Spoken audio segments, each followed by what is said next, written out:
नमस्कार सभी को। आज हम क्या करेंगे, AIA PGET 2024 की स्ट्रेटेजी कैसी होनी चाहिए स्टूडेंट की, उसके बारे में हम डिटेल से बात करेंगे। तो उसमें क्या क्या टॉपिक को कवर करेंगे वो है, सबसे पहले तो स्टूडेंट का जो कि कंसंट्रेशन को कैसे अच्छा करें, कैसे फुल कंसंट्रेशन के साथ स्टडी करें। दूसरा क्या है, कितने मंथ पहले हमें स्टडी करनी चाहिए, मतलब कि फुल ड्यूरेशन कितने दिन का चाहिए, कितने महीने का हमें ड्यूरेशन चाहिए, जिससे कि सिलेबस अच्छे से बार बार जितनी बार चाहिए उतनी बार कवर हो जाए। और क्या है कि स्टडी आवर बिगनिंग में कितने होने चाहिए और उनको धीरे धीरे धीरे धीरे करके कैसे इंक्रीज करना है। फिर क्या है कि एक टॉपिक को कितनी बार हमें पढ़ना चाहिए। और सबसे जो इम्पोर्टेंट वाला है वो क्या है कि जो स्टूडेंट की कैटेगरी है, जो कम रैंक वाले स्टूडेंट थे, यानी कि 55 to 60 के बीच में जिन्होंने BMS में स्कोर किया है। फिर दूसरी कैटेगरी का हम क्या कर सकते हैं, 60 to 70% के बीच में जिन्होंने रखा है। और तीसरी जो 70 से अबव वाले रखते थे, उनकी स्ट्रेटेजी में क्या कोई बड़ा अंतर है या फिर क्या उनको एक तरीके से पढ़ना चाहिए, इसके बारे में हम इस वीडियो में बात करेंगे। तो पहला स्टेप है वो क्या है, कंसंट्रेशन को, अपने मन को एकाग्रचित्त होके कैसे उसको अपने टारगेट की तरफ बढ़ाना है, उसके बारे में हमें क्या क्या करना है। जैसे कि आप कोई मेध्य रसायन स्टार्ट कर सकते हो, जैसे आपने स्टडी स्टार्ट की कोई भी मेध्य रसायन, जैसे कि शंखपुष्पी सिरप जो आती है उसको स्टार्ट कर सकते हो। उसके साथ साथ क्या आपकी जो डाइट है वो भी फुल्ली न्यूट्रिशन के साथ होनी चाहिए। ऐसा नहीं कि आप डाइट को स्किप कर रहे हो, पढ़ते जा रहे हो पढ़ते, नहीं। अगर आपकी ब्रेन को न्यूट्रिशन नहीं मिल रहा है, आपके माइंड को न्यूट्रिशन नहीं मिल रहा है, बॉडी को न्यूट्रिशन नहीं मिल रहा है, तो कहाँ से आउटपुट मिलेगा। तो डाइट बहुत अच्छी होनी चाहिए जब आप स्टडी करें। स्लीप फुल होनी चाहिए, साउंड स्लीप होनी चाहिए।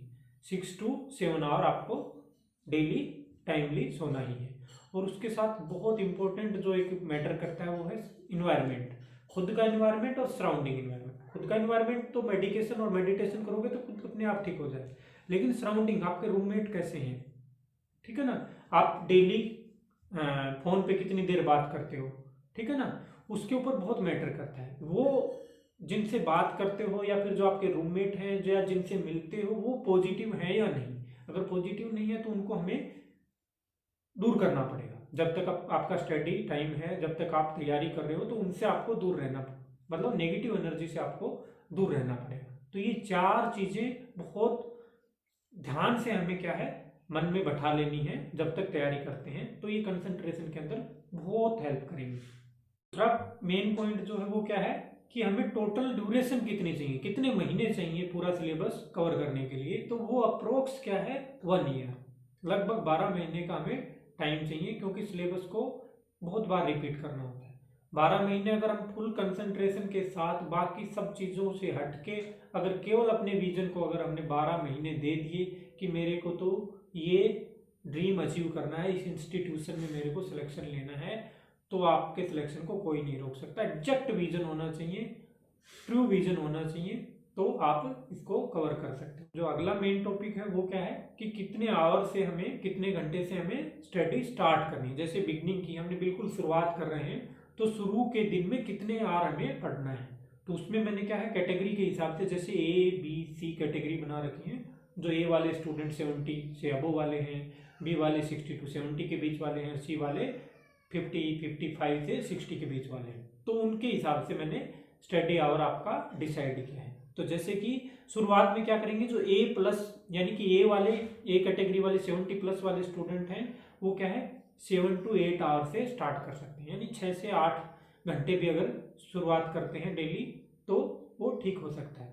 दूसरा क्या है, जो B कैटेगरी वाले 60 से 70% के बीच में जिनके हैं, वो क्या कर सकते हैं 9 से 10 घंटे उनके जो बिगनिंग में निकलने चाहिए।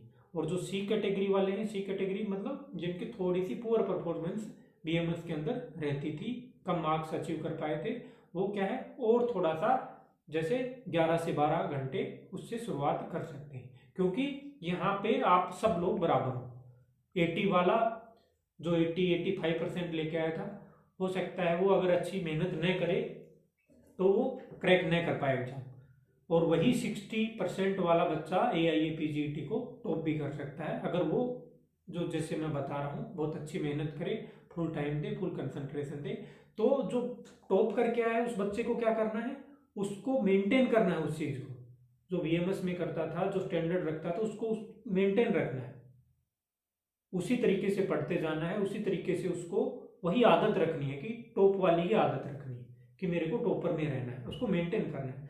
जिसकी पुअर परफॉर्मेंस रहती थी उसको क्या करना है, उसको उसके बराबर आना है, क्योंकि ये थोड़ा सा जो ट्रैक है जो कम्पिटिटिव एग्जाम का है, जो मल्टीपल चॉइस क्वेश्चन वाला है, या ये PGET का जो भी कम्पिटिटिव एग्जाम उनका है, वो थोड़ा सा अलग ट्रैक होता है।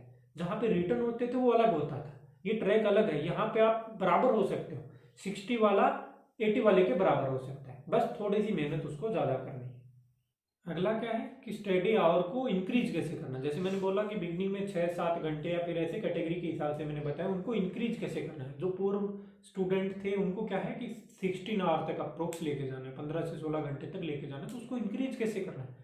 तो वो क्या है, किसके ऊपर डिपेंड करता है। जैसे आप जहाँ भी कोचिंग ले रहे हो, जहाँ भी आप पढ़ाई कर रहे हो, तो वहाँ पे आपको जो टास्क दी जा रही है, इसमें कोई बड़ी बात नहीं, वो टास्क ही आपको आपके टीचर वो ऐसे देते जाएंगे कि थोड़ा थोड़ा थोड़ा थोड़ा लोड बढ़ता जाएगा, तो आपको क्या है वो स्टडी टाइम इंक्रीज होता जाएगा। और अपने आप कैसे कर सकते हो कि कुछ क्वेश्चन पेपर को सोल्व करके कर सकते हो, या फिर कुछ आपका इंटरेस्टिंग जो टॉपिक है उसमें आप टाइम दे सकते हो थोड़ा सा।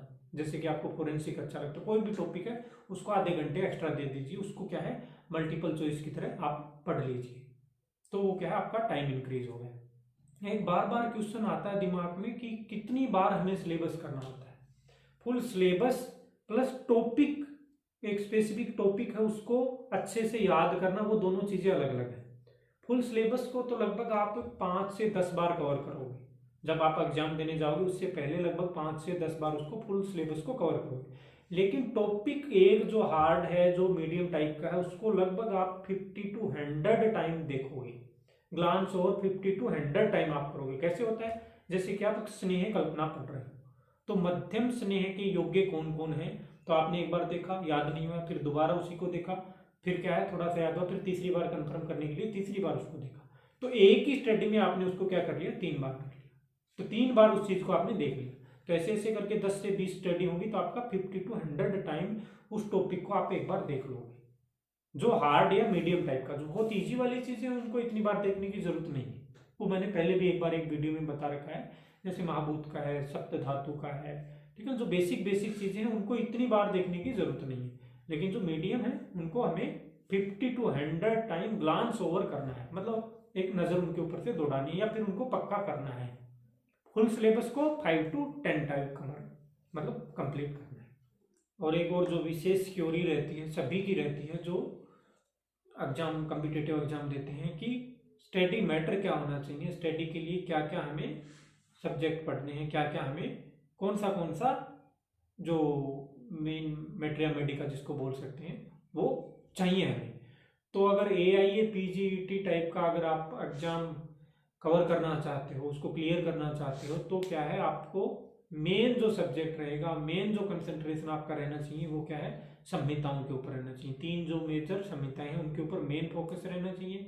अगर आप सोच रहे हो कि मैं जो कम्पिटिटिव वाली जो बुक है उसको कवर करके मैं अच्छी रैंक लेके आऊंगा, तो शायद ये पॉसिबल नहीं होगा। वो क्या है, वो आपका मदद करेंगे, उसमें वे दे रखा है कि कैसे आपको हैंडल करना है, उसमें मैटर भी बहुत सारा दे रखा है, लेकिन लगभग 5 से 10 क्वेश्चन ऐसे आएंगे जो डायरेक्ट श्लोक से आएंगे, डायरेक्ट मेन जो मेजर प्रिंसिपल है आयुर्वेद के उससे आएंगे। तो आपको संहिताएं मस्ट है, मस्ट क्लियर करनी है, मस्ट उनको बार बार कवर करना है। हाँ, अगर आप कोई मेडिकल ऑफिसर, स्टेट का मेडिकल ऑफिसर आप क्लियर करना चाहते हो, तो वो उससे क्लियर हो सकता है, ठीक ठाक रैंक आ सकती है, अच्छी रैंक आ सकती है उसमें। अगर आप केवल कम्पिटेटिव वाली बुक जो मैं अभी बताऊंगा उनके नाम, वो अगर अकेले वो भी पढ़ते हो, तो आप वो मेडिकल ऑफिसर स्टेट वाला क्लियर कर सकते हो। लेकिन AIA PGT के लिए वो अकेले इनफ नहीं है, वो भी पढ़नी है साथ में, लेकिन मेन फोकस जो है वो संहिताओं पे रहना चाहिए। जो कम्पिटेटिव एग्जाम की कुछ बुक हैं, जैसे कि गोविंद पारिक की बुक है, ग्लोबल आयुर्वेदा है, और प्रवीण चौधरी सर की एक बुक है, तो इनको आप प्रीफर कर सकते हो। और बाकी टोटली आपके टेस्ट के ऊपर डिपेंड करता है, आपको कहाँ पे बेस्ट लग रहा है, ठीक है ना, आपकी स्ट्रेंथ, आपको किस टाइप से अच्छा लगता है, किस वे में जो मैटर प्रेजेंट कर रखा है वो आपको अच्छा लगता है, उसके ऊपर डिपेंड करता है। मैंने कुछ बुक बताई है, इनको आप प्रीफर कर सकते हो अगर आपको ठीक लगती हैं तो। हाँ, एक विशेष ध्यान रखना, वो क्या है कि कॉम्पिटिटिव वाली चीजें एक चीज को आपको 5 जगह से नहीं पढ़ना है। आपने ऋतु संधि के बारे में एक जगह से पढ़ लिया, गोविंद पारिक से भी पढ़ लिया, प्रवीण चौधरी से भी पढ़ लिया, उससे भी आप वो एक ही चीज रहनी है। आपको बार बार अलग अलग जगह से मत कीजिए, क्योंकि आपको टाइम मैनेजमेंट भी करना है। वो चीज आप 10 जगह क्यों देख रहे हो अगर एक ही जगह से आपको काम चल रहा है? क्योंकि वो चेंज नहीं होनी है, जो स्टैंडर्ड है वो वैसी ही रहनी है। क्योंकि बहुत सारी चीजें आपको एनालाइज करनी है, समझनी है, और कुछ चीजें, फ्रेंकली बोल रहा हूं, कुछ चीजें आपको रटनी भी है। कुछ चीजें ऐसे भी ध्यान में रहेंगी कि उस बुक के उस पेज पे थी, इधर इस साइड पे थी, आपको एग्जामिनेशन में याद आएगा तो वो ये ऐसे थी। तो वो अगर आपने 10 जगह कर रखी तो आपका माइंड कैसे उसको क्लिक करेगा? तो इसलिए ऐसी चीजों को केवल एक बुक से, एक ही जगह से देखना है। एक ही कॉम्पिटिटिव बुक है, उसी से ऐसी चीजों को देखना है। और एक और क्वेश्चन कई बार माइंड में आता है कि बिगनिंग में हम क्वेश्चन पेपर सोल्व करें या ना करें। कुछ बच्चे तो ऐसे होते हैं जो क्वेश्चन पेपर ही डायरेक्ट सोल्व करते रहते हैं, संहिता को भी नहीं उठाया, कॉम्पिटिटिव बुक को भी नहीं उठाया, वो क्या है कि क्वेश्चन पेपर उठाते हैं, उसी को कवर करने लग जाते हैं। मैं इसको बिल्कुल सजेस्ट नहीं करूँगा। अगर बिगनिंग में आप ऐसा कर रहे हो कि आपने कुछ मैटर को कुछ देखा ही नहीं है ना, और आप क्या है कि वो कर रहे हो, तो अगर ऐसा करते हो तो आपको क्या है कि एक नेगेटिव प्रेशर आएगा, क्योंकि हो सकता है आपके 100 में से 10 नंबर आ रहे हैं, 100 में से 12 नंबर आ रहे हैं। तो ऐसा आपको नहीं करना है। एक कंडीशन में आप ऐसा कर सकते हो, वो क्या है कि आपने 50 मार्क्स का, 100 मार्क्स का क्वेश्चन पेपर सोल्व किया, लेकिन आपका पर्पज अलग होना चाहिए। पर्पज क्या होना चाहिए? नॉलेज के लिए, कि भाई ये थोड़ा सा मैंने मैटर देखा है, ये मैंने यहाँ पे लिख लिया, ठीक है ना। कोई एक आधा क्वेश्चन पेपर सोल्व किया 1 दिन में, 2 दिन में, 3 दिन में, तो वो आपने मैटर लिख लिया। न कि आपका पर्पज एनालिसिस होना चाहिए। अपने आप को एनालिसिस करने के लिए अगर आप बिगनिंग में ही पेपर सोल्व कर रहे हो हर रोज, तो वो मैं नहीं मानूंगा कि एक सही तरीका है। आप मैटर को पढ़िए, उस मैटर के अंदर से जाइए, फिर उसका क्वेश्चन पेपर सोल्व कीजिए। होल सिलेबस का क्वेश्चन पेपर आप अगर डेली शुरू के 2-3 महीने अगर लगातार 1, 2, 3 क्वेश्चन पेपर सोल्व कर रहे हो, तो आप अपना थोड़ा सा टाइम खराब कर रहे हैं, मुझे लगता है ऐसा। और बाकी जो बच्चे रिपीटर वाले हैं, जिन्होंने पिछली बार एग्जाम दिया था, किसी वजह से नहीं हो पाया, या फिर 4-5 महीने 6 महीने ही तैयारी की है, वो बच्चे ऐसा कर सकते हैं। वो क्वेश्चन पेपर बिगनिंग में भी सोल्व कर सकते हैं। लेकिन बिल्कुल जो नए हैं, बिल्कुल बिगनर हैं, जिन्होंने 1 महीने 2 महीने पहले स्टार्ट किया है, या फिर अभी जो 5-10 दिन पहले स्टार्ट किया है, उनको आते ही हर रोज 2-2 होल सिलेबस के क्वेश्चन पेपर बिल्कुल नहीं करें। जो कवर करते जा रहे हैं उसके क्वेश्चन पेपर करें। तो वीडियो को कंक्लूड करते हुए मैं ये बताना चाहूँगा कि स्टडी आवर के अंदर थोड़ा सा टाइमिंग इंक्रीज करके आप क्या है, जो बहुत इंटेलिजेंट होते थे यूजी लेवल पे, उनके बराबर आ सकते हो। सब एक स्ट्रीम में चलेंगे, बस क्या है कि हमें थोड़ी सी मेहनत एक्स्ट्रा करनी है। जो पुअर परफॉर्मेंस जिनकी रहती थी, जो मिड टाइप की परफॉर्मेंस रहती थी, वो बिल्कुल भी अपने आप को पीछे न समझे। वो क्या है कि उन सबसे भी आगे निकल सकते हैं अगर उनकी परफॉर्मेंस थोड़ी सी क्या है, स्टडी टाइमिंग वगैरह, कंसंट्रेशन जो है वो थोड़ा सा उनसे बढ़ के है। आपको अपने आप को यूनिक रखना है सबसे, ठीक है ना। बाकी से कंपटीशन ये है कि मेरा सबसे यूनिक हो रहा है। यूनिक मतलब क्या है कि मैं सबसे यूनिक मेहनत कर, कुछ एक्स्ट्रा कर रहा हूँ, कुछ अलग कर रहा हूँ। जो सब कर रहे हैं उससे थोड़ा सा कुछ, ऐसा नहीं कि आपको पूरा कोई सर्जरी के लिए पूरी सर्जरी की बुक उठानी, मतलब कोई बड़ी बुक है, बेलियंट लव है, वो पूरी, ऐसा नहीं करना है। बस थोड़ा सा आपको अपनी स्ट्रेंथ को और वीकनेस को पहचान लेना है। तो वीकनेस के ऊपर आपको काम ज्यादा करना है, स्ट्रेंथ को थोड़ा सा कम काम देना है। तो सब क्या है, बराबर बराबर एक साथ चलेंगे ऐसा करके। तो ये वीडियो जो बनाया है, ये भी मैंने एक क्या है कि स्टूडेंट का एक कमेंट आया था, उसकी रिक्वेस्ट आई थी कि आप जो पुअर या फिर जो मिड टाइप के जो स्टूडेंट थे, उनकी कैसी स्ट्रेटेजी रहनी चाहिए उसके बारे में आप हमें बताइए। तो उनको ये शायद आंसर इसका मिल जाएगा। तो आपको भी अगर इस टाइप की कोई क्वेरी आती है तो कमेंट बॉक्स में डाल दीजिए। और वीडियो को जितने भी बच्चे तैयारी कर रहे हैं कॉम्पिटिटिव एग्जाम की, उनको सभी को शेयर कर दीजिए। और अगर अच्छा लग रहा है आपको, अगर इससे कुछ पॉजिटिव मिल रहा है तो इसको लाइक कर दीजिए। और बाकी और वीडियो के लिए चैनल को सब्सक्राइब करके रख लीजिए। AIA PGET की प्रिपरेशन के लिए आप अगर स्मार्ट स्टडी वाला वीडियो देखना चाहते हो तो वो मैंने डिस्क्रिप्शन में डाल दिया है, वहाँ जाके आप उसको देख सकते हो। उसमें मैंने सारे तरीके बता रखे हैं, स्मार्ट स्टडी कैसे करनी है, कैसे आपको एक बेहतरीन परफॉर्मेंस देनी है। धन्यवाद, नमस्कार।